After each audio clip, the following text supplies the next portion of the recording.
Nous sommes le 8 août 2025 et je vous parle. Je suis Jean Topard. Je suis la voix de vos dessins animés de votre enfance, le conteur de Lady Oscar, de Rémi sans famille, des mystérieuses cités d'or et de Ulysse 31. Ulysse était parti à la recherche de la terre. Ulysse avait subi la malédiction des dieux, mais il devait tout faire pour retrouver le chemin de la terre et sauver ses compagnons qui avaient été mis en état d'hibernation. Rémi était un petit garçon qui rencontra Maître Vitalis.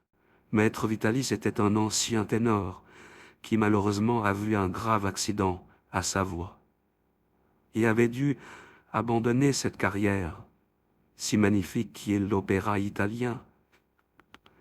Rémi vivait sa première tragédie de se séparer de Roussette, sa vache.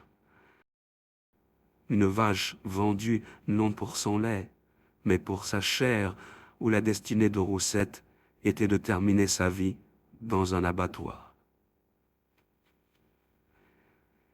Mais je suis aussi la voix de Lady Oscar, c'est-à-dire le conteur de cette série japonaise extraordinaire. Lady Oscar n'était pas vraiment un homme, mais une femme. Un riche seigneur français, un noble, était malheureux de n'avoir eu que des filles, et rêvait d'avoir un fils qui serve le roi et la reine. Mais ce fils n'était pas venu au monde. En colère, il avait décidé que Oscar serait un garçon. Lady Oscar aura un destin extraordinaire auprès de Marie-Antoinette, reine de France, et deviendra pratiquement sa confidente. Mais c'est vrai que Robespierre n'était pas un homme tout à fait parfait. Il a fondé l'ordre des francs-maçons et apparaît sur la charte des droits de l'homme, le symbole de la franc-maçonnerie.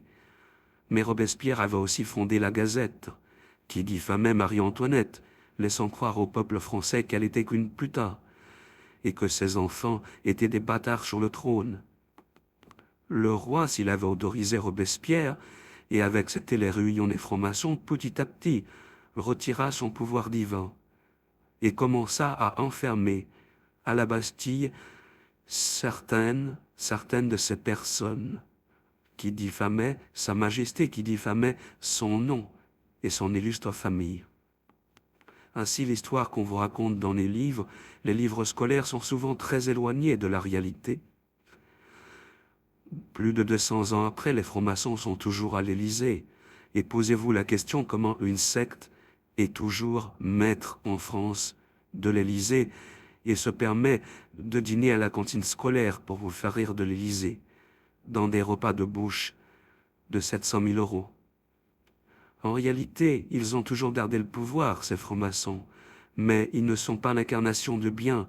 Ils sont des faux prophètes et des faux dieux, et saint Paul les dénonce dans la Sainte Bible, car le vrai Dieu est unique et n'a pas de véritable intermédiaire humain, il n'y a pas de grand architecte.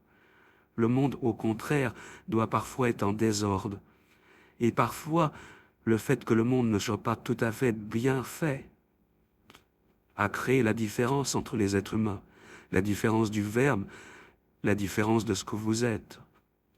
Mais le comte Gagliostro est aussi quelqu'un que vous connaissez.